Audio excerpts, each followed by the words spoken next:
Уступаем Румынии 3-5 в товарищеском матче. Вань, как так получилось? Один из самых результативных матчей. Что произошло? Ну, он один из самых результативных, но для нас со знаком минус, потому что все-таки пропустили 5 мячей. Это очень плохо, но нужно всегда, знаете, как сказать, анализировать свои ошибки.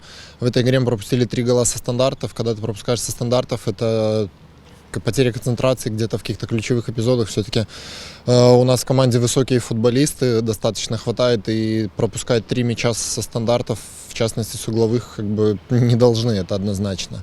То, что сумели забить 3 мяча, это здорово, плюс был еще не забитый пенальти, но нужно сделать работу над ошибками, проанализировать и, конечно, играть лучше.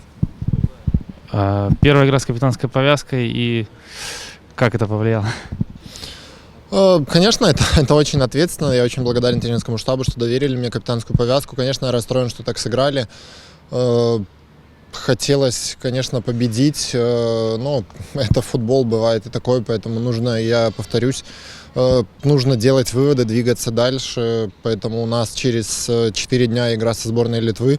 Как бы там мы обязаны побеждать и играть на победу, потому что в этой Лиге наций это 2 важные игры, поэтому будем готовиться.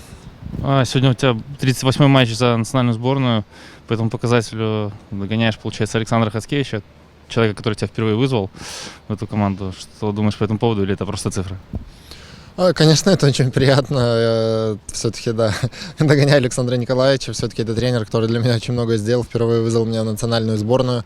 Скажем так, помог мне в большом футболе, наверное, в становлении и дал какой-то стимул. Поэтому, конечно, очень приятно выступать за сборную. Для меня всегда это приятно. Да, этот год очень сложный для всех, поэтому как бы я сюда приезжаю, стараюсь играть для болельщиков, выкладываюсь, да, и у меня много в этом году травм, но, повторюсь, сложный год. Надеюсь, хочется приносить радость людям, но главное здоровье, поэтому